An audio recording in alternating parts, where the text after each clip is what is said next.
American കോൺഗ്രസിനെ അഭിസംബോധന ചെയ്ത് American president Donald Trump State of the Union അഭിസംബോധനയിൽ സുപ്രീം കോടതിക്കെതിരെ വലിയ വിമർശനം നടത്തി. US-ന്റെ 2 വിമാനവാഹിനി യുദ്ധക്കപ്പലുകൾ ഇറാന്റെ തീരത്തെത്തിയതോടെ സംഘർഷം കനക്കുകയാണ്. ഈ അവസരത്തിൽ BP ജെയിംസ് ഈ വാർത്തകളെ പരിശോധിക്കാൻ നമുക്കൊപ്പം ചേരുന്നു. Good morning BP James. Good morning SKN. Hi. Okay ഒരു ഹായ് പറഞ്ഞു. നമ്മൾ MMC ലോഞ്ച് ചെയ്തു. Okay, ready. അപ്പോൾ ഇനി BP ശരിക്കും ഈ സുപ്രീം കോർട്ട് ഇങ്ങനൊരു തീരുമാനവും വെർഡിക്റ്റും പറഞ്ഞത് അദ്ദേഹത്തിന് തീരെ ഇഷ്ടപ്പെട്ടിട്ടില്ല. തീർച്ചയായിട്ടും SKN, അവിടെ ഈ സ്റ്റേറ്റ് ഓഫ് യൂണിയൻ അഡ്രസ് അത് US കോൺഗ്രസിൽ പങ്കെടുത്തുകൊണ്ട് സംസാരിക്കുകയാണ് ഇപ്പോഴും ട്രംപ്. ഞാനത് കേട്ടുകൊണ്ടിരിക്കുകയായിരുന്നു. ട്രംപ് നഖശികാന്തം പ്രസംഗിച്ചുകൊണ്ടിരിക്കുക. അപ്പോൾ സുപ്രീം കോടതിയെ കുറിച്ച് പറഞ്ഞ് ഐ എം വെരി ഡിസപ്പോയിൻറ്റഡ് എന്നാണ്, നിരാശാജനകമാണ് വിധി, ഇതൊരു തരത്തിൽ അംഗീകരിക്കാൻ പറ്റില്ല എന്നൊക്കെ പറയുമ്പോൾ ഈ 9 പേര് സുപ്രീം കോടതിയിലെ ജഡ്ജിമാരിൽ 9 പേര് ചേർന്നാണ് ഈ വിധി പ്രഖ്യാപിച്ചതിൽ 4 ജഡ്ജിമാർ അവിടെ സ്റ്റേറ്റ് ഓഫ് യൂണിയൻ അഡ്രസ്സ് കേൾക്കാൻ അവിടെ ഇരിക്കുന്നുണ്ട്. ഈ 4 ജഡ്ജിമാരെ കൂടി സാക്ഷിയാക്കിയാണ് സുപ്രീം കോടതിക്കെതിരെ വലിയ വിമർശനം നടത്തിയത്. ഏതാനും മിനിറ്റ് മുമ്പാണ് SKN ഇറാന്റെ കാര്യം പ്രസംഗിച്ചത്. അപ്പോൾ ഇറാനുമായിട്ട് ഒരു ആണവ കരാർ ചർച്ച അവസാന ഘട്ടത്തിലെത്തി നിൽക്കുന്നു. പക്ഷെ അത് നടന്നില്ലെങ്കിൽ വളരെ മോശമായ കാര്യങ്ങൾ സംഭവിക്കുമെന്ന് വീണ്ടും ട്രംപ് ഭീഷണിപ്പെടുത്തുന്നതാണ് ഈ മിനിറ്റുകളിൽ കണ്ടത്.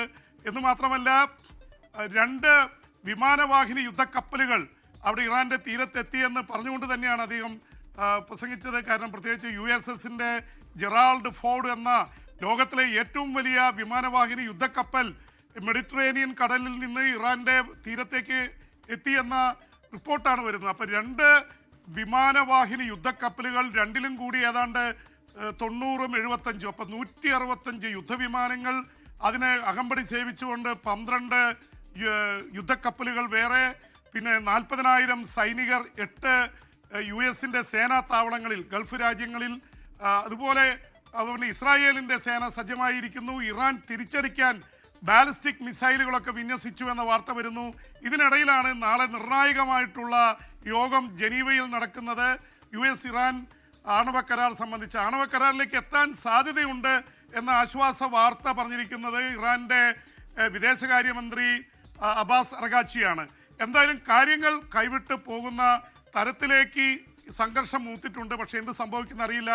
SKN ഈ ഇതില് അദ്ദേഹം അവകാശപ്പെട്ടിരിക്കുന്നത് വീണ്ടും ഇന്ത്യയും പാകിസ്ഥാനുമായിട്ടുള്ള യുദ്ധം താനാണ് നിർത്തിയതെന്ന് എനിക്ക് തോന്നുന്നു 100ാമത്തെ തവണ കഴിഞ്ഞു തോന്നുന്നു. അദ്ദേഹം ഇന്നും അവകാശപ്പെട്ടിരിക്കുകയാണ്. ഈ മിനിറ്റുകളിൽ അവകാശപ്പെട്ടത് ഇന്ത്യ പാകിസ്ഥാൻ യുദ്ധം നിർത്തി അടക്കം 8 യുദ്ധങ്ങളുടെ കണക്കുകൾ മുഴുവൻ പറയുന്നുണ്ട്. അതിനിടയ്ക്ക് മെക്സിക്കോയുടെ കാര്യം കൂടി അദ്ദേഹം എടുത്തു പറഞ്ഞു. മെക്സിക്കോയിൽ അവിടുത്തെ ഏറ്റവും വലിയ ലഹരി കടത്തുകാരനെ, കൊള്ളത്തലവനെ കൊലപ്പെടുത്തി അതിൻ്റെ വലിയതിൻ്റെ ക്രെഡിറ്റ് തനിക്കാണ് എന്നുള്ള രീതിയിൽ എവിടെ നടക്കുന്ന എല്ലാ കാര്യങ്ങളും, വെനിസ്വേലയിൽ നടത്തിയ ഓപ്പറേഷൻ, അതുപോലെ മറ്റു രാജ്യങ്ങളിൽ നടത്തിയ ഓപ്പറേഷൻ ഒക്കെ അദ്ദേഹം എടുത്ത് പറയുന്നുണ്ട്. ഇതിനിടയിൽ പ്രതിഷേധിച്ച ഡെമോക്രാറ്റിക് അംഗം അൽഗ്രീനെ പുറത്താക്കി. അതുപോലെ തന്നെ മിനസോട്ടയുടെ സൊമാലി വംശജയായിട്ടുള്ള ഒമർ, അവരെ ശക്തമായിട്ട് ട്രംപിനെ നുണയൻ എന്ന് വിളിച്ചു. ഉടനെ തന്നെ പറഞ്ഞത് സൊമാലി കൊള്ളക്കാരി എന്നുള്ള രീതിയിലാണ് അവർ ഇത് ചെയ്തത്. കൊള്ളക്കാരാണ് ഇപ്പൊ മിനസോട്ടയിൽ ജയിച്ചിരിക്കുന്നത്, അവർ അമേരിക്കയുടെ പണം മുഴുവൻ തട്ടിക്കൊണ്ടുപോവുകയാണ്. ഇങ്ങനെ തുടങ്ങി ട്രംപ് നീണ്ട പ്രസംഗം തുടരുകയാണ്. എന്തായാലും ട്രംപിന്റെ അവകാശവാദങ്ങൾ ഒന്നിനു പിറകെ ഒന്നായി വന്നുകൊണ്ടിരിക്കുന്നു. ഏറ്റവും വലിയ എക്കണോമിക് അജണ്ട നടപ്പാക്കി. സുപ്രീം കോടതി അതിന് തടയിട്ടെങ്കിലും താൻ വലിയ ഒരു നേട്ടം അമേരിക്കയ്ക്ക് വേണ്ടി കൊണ്ടുവന്നു എന്ന അവകാശവാദം ഉന്നയിച്ചിട്ടുണ്ട്. പ്രത്യേകിച്ച് ഇറക്കുമതി തീരുവയുടെ കാര്യത്തിൽ താൻ വലിയ നേട്ടം കൊണ്ടുവന്നതാണ്. 2020 തെരഞ്ഞെടുപ്പ് വഞ്ചനയായിരുന്നു എന്നാണ് ട്രംപ് ഇപ്പോൾ പറഞ്ഞു വെക്കുന്നത്. അതുകൊണ്ട് ഇനി തെരഞ്ഞെടുപ്പുകളിൽ ചീറ്റിംഗ് നടക്കാതിരിക്കാൻ അല്ലെങ്കിൽ അട്ടിമറി നടക്കാതിരിക്കാൻ പുതിയ നിയമം കൊണ്ടുവരും എന്നുവരെ ട്രംപ് പറഞ്ഞു വെച്ചിരിക്കുന്നു. SKN. ഓക്കെ BP ജെയിംസ്, മറ്റൊരു കാര്യം, ഉത്തരവുകൾ അനുസരിച്ചില്ല എന്ന പേരിൽ റഷ്യൻ സൈനികരെ റഷ്യൻ കമാൻഡേഴ്സ് കൊലപ്പെടുത്തിയെന്ന് സഹസൈനികർ പറയുന്നു. പലപ്പോഴും ഈ യുക്രൈൻ യുദ്ധത്തിൽ ചില ആളുകൾ അവിടെ താമസിച്ച നമ്മുടെ ഏഷ്യാനെറ്റിൻ്റെ മുൻ ചെയർമാൻ ഡോക്ടർ എജിമേനൊക്കെ പറഞ്ഞത് സൈനികർക്ക് ഈ യുക്രൈനിലെ ആൾക്കാരെ കൊലപ്പെടുത്താനായി വലിയ മാനസിക പ്രശ്നമായിരുന്നു പറഞ്ഞു. കാരണം അവരുടെ സഹോദരന്മാരാണ് അവിടെ അവരോട് ഏറ്റുമുട്ടുന്നത്. അതുകൊണ്ട് തന്നെ പലപ്പോഴും ഒരു വൈമുഖ്യം കാണിച്ചു അങ്ങനെയുള്ള ആൾക്കാരെ കൊലപ്പെടുത്തിയിട്ടുണ്ടെന്നാണ് സഹസൈനികർ പറയുന്നത്. ഇതിന്റെ വിവരങ്ങൾ കൂടുതലായി എന്താ ലഭിച്ചിട്ടുള്ളത്?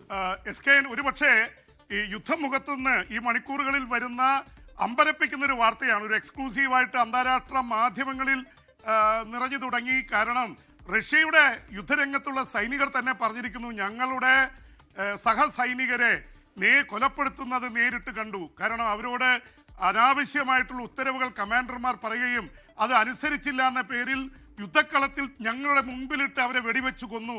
റഷ്യൻ സൈനികരെ വെടിവെച്ച് കൊന്നത് റഷ്യയുടെ സൈനിക മേലധികാരികൾ തന്നെയാണ് എന്ന തരത്തിലുള്ള റിപ്പോർട്ടാണ് ഇപ്പോൾ വന്നുകൊണ്ടിരിക്കുന്നത്. എസ് കെ അറിയാം, ഇന്നലെ യുക്രൈൻ യുദ്ധത്തിന്റെ 4ാം വാർഷികമായിരുന്നു. അവിടെ നിന്ന് ഉക്രൈനിൽ നിന്ന് നമ്മൾ 4 വർഷമായിട്ട് ഇതിന്റെ വലിയ കെടുതികളെ കുറിച്ചൊക്കെ റിപ്പോർട്ട് ചെയ്തതാണ്. പക്ഷേ റഷ്യൻ സൈനികർക്കിടയിൽ ഇപ്പോൾ എസ് കെ പറഞ്ഞ പോലെ ഈ യുക്രൈൻ ഞങ്ങളുടെ സഹോദരങ്ങളാണ്, അവരെ വെടിവെച്ച് കൊല്ലുന്നതിനെതിരെ റഷ്യൻ സൈനികർക്കിടയിൽ വലിയ റിവോൾട്ടും എതിർപ്പുമുണ്ട് എന്നതിൻ്റെ സൂചനയാണ് ഇപ്പോൾ വന്നുകൊണ്ടിരിക്കുന്നത്. എന്തായാലും ഇറാനിലെ പ്രശ്നങ്ങൾ പോലെ തന്നെ യുക്രൈനിലും പ്രശ്നങ്ങൾ രൂക്ഷമായി തുടരുന്നു. ഒരു കാര്യം കൂടി ഉള്ളത്, ഇസ്രായേലിലെ ഇന്ത്യൻ പ്രധാനമന്ത്രി ഇന്ന് എത്തുകയാണ് എസ് കെ എൻ. അതുകൊണ്ട് തന്നെ ഇത് വലിയ ചർച്ചാ വിഷയമായി അന്താരാഷ്ട്ര മാധ്യമങ്ങളിലൊക്കെ വരുന്നു. ഇസ്രായേൽ പ്രധാനമന്ത്രിയും ഇന്ത്യൻ പ്രധാനമന്ത്രി കൂടിക്കാഴ്ച നടത്തുമ്പോൾ ഇറാന്റെ സംഘർഷം മൂത്തു നിൽക്കുന്ന സാഹചര്യത്തിൽ എന്തായിരിക്കും അറബ് രാജ്യങ്ങളൊക്കെ ഇതിനെ വീക്ഷിക്കുക എന്നുള്ള തരത്തിലുള്ള റിപ്പോർട്ടുകൾ കൂടി വരുന്നുണ്ട്. Thank you B James. ഇനി പിന്നീട് കാണാം. ലോകത്തെവിടെയായാലും ഏത് സമയത്തും 24 വാർത്തകളും ഓഗ്മെന്റഡ് റിയാലിറ്റി പാക്കേജുകളും എക്സ്പ്ലെയിനറുകളും വിശദമായി കാണാൻ ഞങ്ങളുടെ യൂട്യൂബ് ചാനൽ നിങ്ങൾക്ക് സബ്സ്ക്രൈബ് ചെയ്യാം.